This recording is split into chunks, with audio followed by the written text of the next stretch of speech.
that I was talking to who doesn't currently attend church.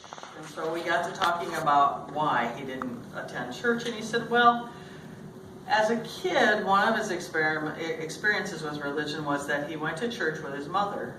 And that church didn't sing any hymns. They didn't believe that singing was appropriate. They thought it was the devil's work, not a way to continue to expand the liturgy.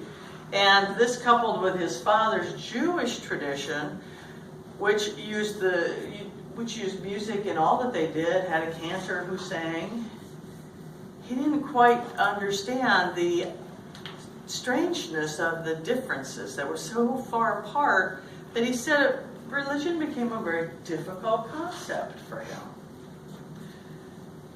Imagine a church that does not sing hymns. What? No music? I think this congregation would revolt if they didn't have music as part of your liturgy. I've learned more hymns since I joined this church than all the rest of my adult life, because you will sing all your hymns and sing them all over again. You don't have 10 you like and that's all you sing. You really enjoy your music and the message it sends. And it is truly a critical part of liturgy. It always has been a critical part of how we worship. And for this young man, attending one church that didn't allow music and one that did, his religious experiences were very diverse, and they involved his parents, people that he trusted, which made it even more confusing to him. And I guess I could see why he didn't really know how to walk into a church and worship. He wasn't sure what he was going to find, and he just was afraid he would do the wrong thing at the wrong time. And I hope that we don't do that to folks when they come in the door, and we know we try not to. We try to be very welcoming, bring them in, let them get settled, help them understand what we're doing. And I think that is one of the things today that keeps so many people out of churches, that they really don't know why they come or understand why they do what they do when they get here. It's kind of challenging to wrap your mind around religion if you haven't done it for all the years of your life, if it's something relatively new. And so I guess that's why I take a little bit more teaching approach to everything we do. I try to explain it. I try to help people understand why we're doing what we do, because even for me, there's just lots of things I haven't learned. Every week as I prepare, I learn something new. Thank you for reading Psalm 30, Hunter. Here's the tidbit on Psalm 30 and where the Psalms come from. So Psalms are a little different than the rest of the Old Testament. You might have noticed they're a little bit more like poetry. And some of you might remember the reason why. They're the hymns of the Jewish tradition. So from Psalm number 1 to whatever the last psalm is, I forgot to look. That's their liturgical calendar through the year. They start at Psalm number 1 and they work their way through the Psalms over the course of their year. Hymns landing in appropriate spots to celebrate holidays. And so if you'd gone to the synagogue this weekend, you'd have heard Psalm number 30 sung. Psalm number 30 is a rejoicing hymn. It is a hymn that rejoices that the temple has been established. And they would use it every year as they came into Shabbat to celebrate the giving of the Torah at Mount Sinai, but also the first fruits of the 4-year-old trees and the temple that would be standing in Jerusalem. It's a 1-day holiday or a 2-day holiday, depending on Shabbat is a short holiday relative to some of the other Jewish traditional holidays.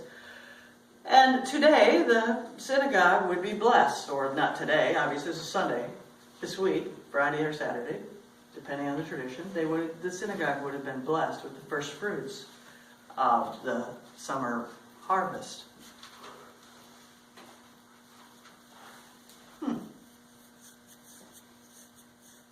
Kind of interesting that there's a pilgrimage, an annual pilgrimage found in the Psalms. Kind of interesting to know that as we read the Psalm on Sunday, which we don't read every Sunday, or we sing the Psalter, which we do on some Sundays, that we are in sync with our Jewish roots with the Jewish church and the tradition that is happening that same weekend for them in their worship. And in the New Testament reading, we will hear the next step for Jesus. So Jesus has been teaching on his own, remember? Then he gathered up 12 disciples, and they came with him. So he's now expanded from being a sole proprietor to having a staff. Pretty cool. And today we'll hear him expand that just a little bit more. So we'll go from Jesus the CEO with the disciples as his first, second tier support, his supervisors, to now he's going to call a few more folks to come in and be his new customer support trainers or his tier 1 support. So he's going to have more outreach. He's going to have a pyramid effect, so to speak, in his organization. So we read Luke 10 today. After this, Luke appointed 72 others. No, not Luke. After this, Jesus appointed 72 others and sent them on ahead in pairs to every town and place he intended to visit. He said to them, "The harvest is rich, but the workers are few. Therefore, ask the overseer to send workers to the harvest. Be on your way, and remember, I am sending you as lambs in the midst of the wolves. Don't carry a walking stick or a knapsack.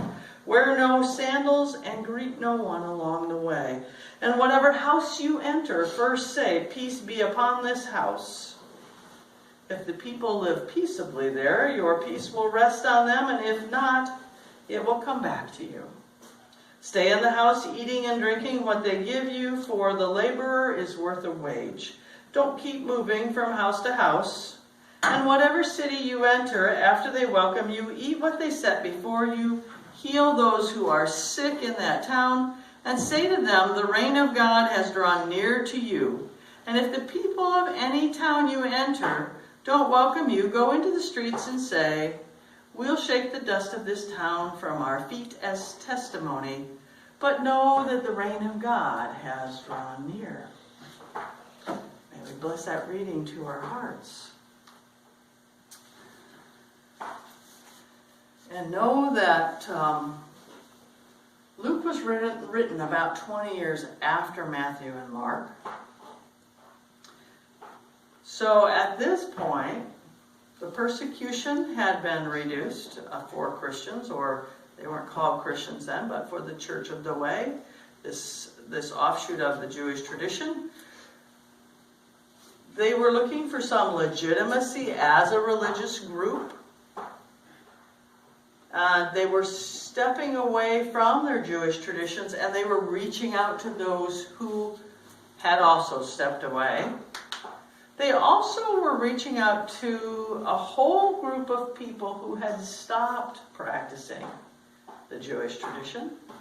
So much like the young man in the original story that I started with, who wasn't sure how to approach religion, there was the same kind of contingent at this point in time, about 90, that they didn't know how to wade into all the Jewish laws and all the rules of the Jewish tradition. And so it was important to the writer of Luke that we realize this, that we realize that the teachers of this new religion were reaching out, and they were reaching out regardless of tribe or nationality, gender, or practices. They were reaching out to everyone, and it is Luke who brings us the story of the Good Samaritan. Matthew and Mark did not share the story of the Good Samaritan. Luke does. Luke talks about the Samaritans as a group of people that were ostracized, and that we should reach out to those people, and gives it to us through this story of the Good Samaritan, where a person is robbed and beaten, a Samaritan is robbed and beaten, and person is robbed and beaten, and a Samaritan stops to help. Bottom line, I'm not going to pass Sunday school today, but bottom line, reaching out to the other. Stepping across the boundaries to an untouchable, to a person who only needs care and healing, who's been left beaten and needing someone to care for them. someone who's considered unclean and unworthy of help, reaching out and providing his own resources to help. You see this throughout Luke. It is very subtle, but he leans on the Old Testament stories, but he also expands them and encourages that inclusion of everyone. He also works really hard to maintain ties with the Jewish tradition, to use it as a way of telling the story of Jesus and who Jesus is, that Jesus is the most powerful prophet to have come. He is the Messiah that the Jewish tradition expected to arrive. So he doesn't focus. Matthew and Mark focus on Jesus' teaching, Jesus' life, the disciples, the Last Supper, the crucifixion, the resurrection. As you read Luke he tells all that, but he focuses on the ascension of Jesus. Now, we talked about that last week. We talked a little bit about how the law got handed down to Moses, and then we talked about Elijah, who was the prophet that was of great import in the old tradition. And then he and his understudy, Elisha, took a journey to be his last, and he was swooped up by a flaming carriage and horses, taken to heaven, leaving behind his mantle or his sign of prophecy with Elisha. I see a few glimmers of recognition, so remember that story from last week. And so what Luke tells us is that Jesus is the new Moses and Elijah. That Jesus is right there following the tradition of Moses, who brought the laws, and Elijah, who was the great prophet. And that is why when Luke tells the story of the ascension of Jesus going off to heaven, he goes with Moses and Elijah. It's Moses and Elijah that accompanies him. And that's different, a completely different story than what we find in Matthew and Mark. And not only that, but he doesn't get swooped off in a carriage. There are tongues of fire and a great wind that covers all. And suddenly everyone can speak everyone else's languages and understand each other. There's no selected and unselected for Luke.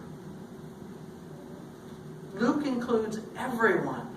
That wind and those tongues of fire and the understanding of language and the ability to speak languages, that all came to everyone. All were to be treated like humans. All were to be divinely inspired creations of God. No one was to be subservient to anyone else. No one was expected to be in chains.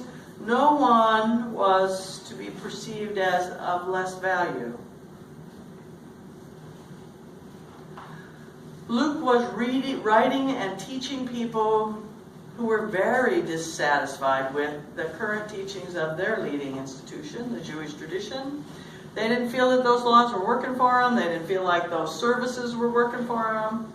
They were not too sure about this new group of people who followed Jesus.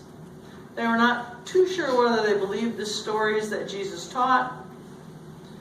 They really didn't know about what to think about these 12 people that had joined Jesus. Now there were 72 more.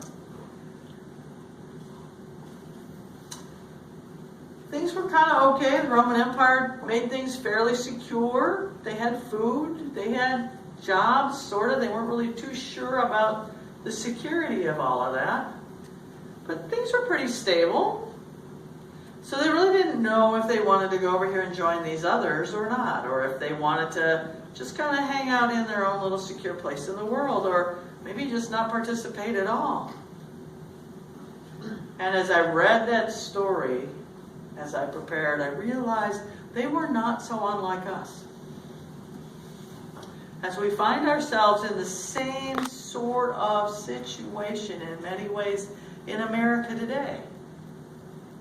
people aren't so sure that religious institutions work for them. They're not really so sure about what the government's doing, but life is kind of okay, although they're kind of concerned they might lose their job tomorrow. They're kind of concerned something could happen that would make life tough. So there's a balance of fear and a balance of, well, things are kind of okay. I don't want to disrupt them by taking a risk and hanging out here and doing something new.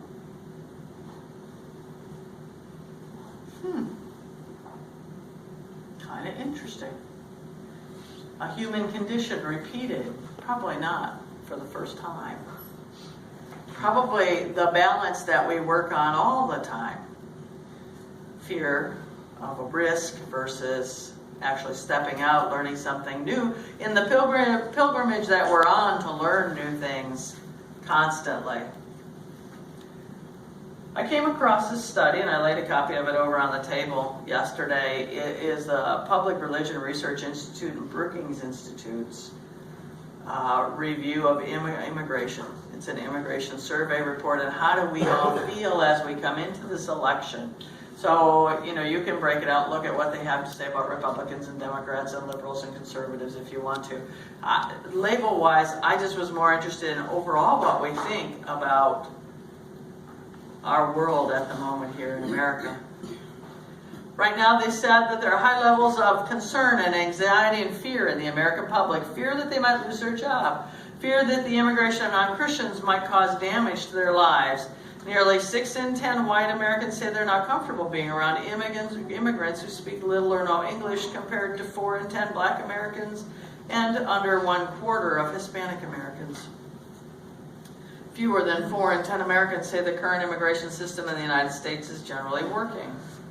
Few Americans know that the deportation rate of illegal immigrants has increased in recent years. Only 25% of Americans believe the number of illegal immigrants being deported over the past 5 or 6 years has increased. It has increased. Nearly 6 in 10 Americans oppose building a wall along the border. And a majority of Americans oppose passing a law that would deny Syrian refugees entrance to the U.S. Nearly 6 in 10 Americans oppose placing a temporary ban on Muslims. So, kind of, we're on both sides of the coin on this one. Change is just difficult. Change was difficult in 70 when Luke was written. Change is difficult in 2016 in which we live. People are fearful of what they do not understand and cannot explain, whether it's 70 or 2016. Teachers and prophets are needed to bring the balancing messages just as Jesus, the 12, and the 72 did, whether it's 70 or 2016. We still struggle to manage all the information we receive, but I know that as we start our pilgrimage and continue our pilgrimage today, we'll continue to learn about being a community of love, about being a community of inclusion. We'll continue to deliver that message in all that we do. We'll learn about being a community of equals and a community of optimism, and we'll give up the fears and the walk in faith. We will walk in faith. We'll reach out to the other and embrace the differences. We'll reach out to the hurting and lift them up.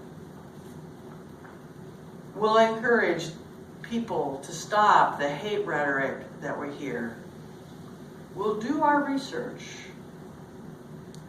When we meet people, we'll talk to them, we'll share, and we'll learn from each other. We won't blindly follow the opinions of others. America, wasn't really founded as a Christian country. It was founded as a country of freedom.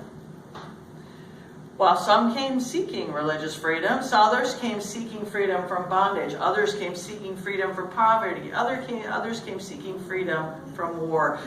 Not too much has changed. That's why people still come to America today, to embrace the capabilities of these communities that they can live in here, to continue to be great, to continue to be inclusive, to continue to help the Samaritans, to continue to look for the other who is lost and beaten, to provide health and productivity and jobs. God brought us together for a reason.